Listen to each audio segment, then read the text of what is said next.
This video is sponsored by Shortboxed, the easiest and safest way to buy and sell graded comic books.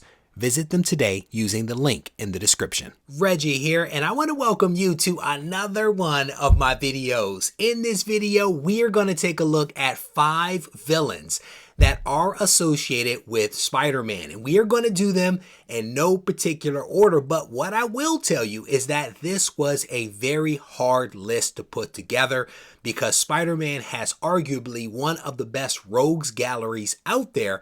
And so narrowing this list down to just 5 was incredibly difficult, but in my mind, that just gives me an opportunity to do some additional videos later on. Now, with that said, I will encourage you to sound off in the comment section and let me know what villains you think should actually be on the list if I don't touch on them.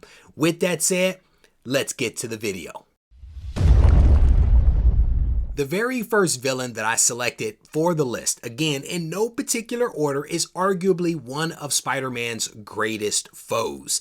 And I am speaking of none other than Kraven. Kraven, the Last Hunter, who first appeared in this book right here, Amazing Spider-Man issue number 15. So Kraven is a cunning and skilled hunter. He uses potions and magic, if you will, to create all kinds of confusion for Spider-Man. He shows up in this issue and he goes to town. He really does go to town on Spider-Man. This is one of those villains that I think has a lot of longevity. There are a lot of rumors that eventually we are going to see Kraven come to the Sony universe. Only time will tell whether that actually happens or not. And regardless of whether that happens or not, I still think that Kraven is a fantastic villain for Spider-Man. If you all have not yet read Kraven's The Last Hunt, I definitely want to encourage you to read it. It took me about 2 times to really be able to read that story arc and really be able to appreciate what was happening in that story arc, but it is a good one to check out. I highly recommend it. The next book that we're going to look at is another villain, another Silver Age villain that creates all kinds of problems for Spider-Man. He made his appearance in this book right here. This is Amazing Spider-Man issue number 6, the origin and first appearance of the Lizard, aka Doc Connors. Now, not only is the Lizard an incredible foe for Spider-Man, but what also makes the relationship between them very complicated is the fact that Doc Connors is actually a friend of Spider-Man. Spider-Man gets to know Doc Connors' family. He has a lot of empathy for Doc, who, was caught up in some bad situations. And so he has to battle one of his greatest enemies while at the same time not really wanting to hurt him because it's also one of his favorite or best allies, if you will, especially from the Silver Age. So again, Spider-Man issue number 6, the first appearance and origin of the Lizard, has to be on the list in my opinion. This next character who debuts in Amazing Spider-Man issue number 3 is also another complicated type of character, but complicated for several different reasons.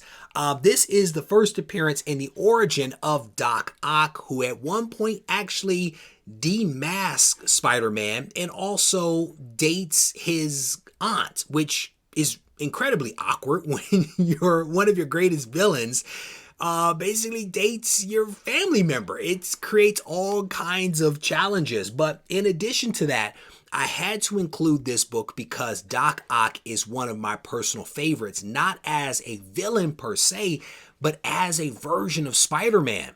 If you have not read The Superior Spider-Man, I highly recommend that you check it out. Doc Ock basically kills Spider-Man and to some degree and becomes Spider-Man, and he actually does an amazing job as Spider-Man. And to be able to see his evolution from a villain to somewhat of a hero is fascinating. It really is. Treat yourself Superior Spider-Man. You will not regret reading that story arc. But again, Doc Ock had to be included, no doubt about it. This next one is another character from the Silver Age that creates all kinds of problems for Spider-Man Peter Parker because of the relationships, the entanglements, if you will, that exist. This is Amazing Spider-Man issue number 14, and on the back here, first appearance of the Green Goblin, aka Norman Osborn. So he is battling his friend's father, who actually knows his secret identity. That is just a recipe for all kinds of shenanigans, no doubt about it. I absolutely love this story arc, this cover, this book, and the relationship between these two characters. A fantastic book, again, that I had to include. I think I see the Enforcers there in the background. I don't know if I've ever paid attention to that, to see the Enforcers, or I think first appeared in issue 10.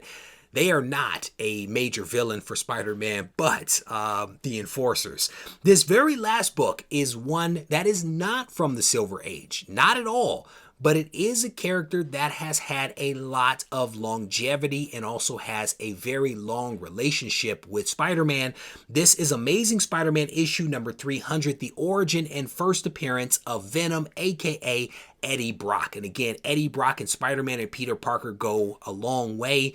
Venom has been around for a while, and Venom has begat so many different types of characters. There was no way that I could not include this one. This is a 9.6 that is triple signed. Absolutely love this book. Had to include this one. As I was putting this together, I debated whether I made this all about the Silver Age, and then I saw this one, and there's no way that I could record a video about Spider-Man's greatest villains and not include Venom. So I had to do it. There you go. Again, sound off in the comment section. Let me know if there is a villain that I did not include here that I should include, and give me your rationale for it. I'm always interested to hear what people's thoughts are behind the recommendations.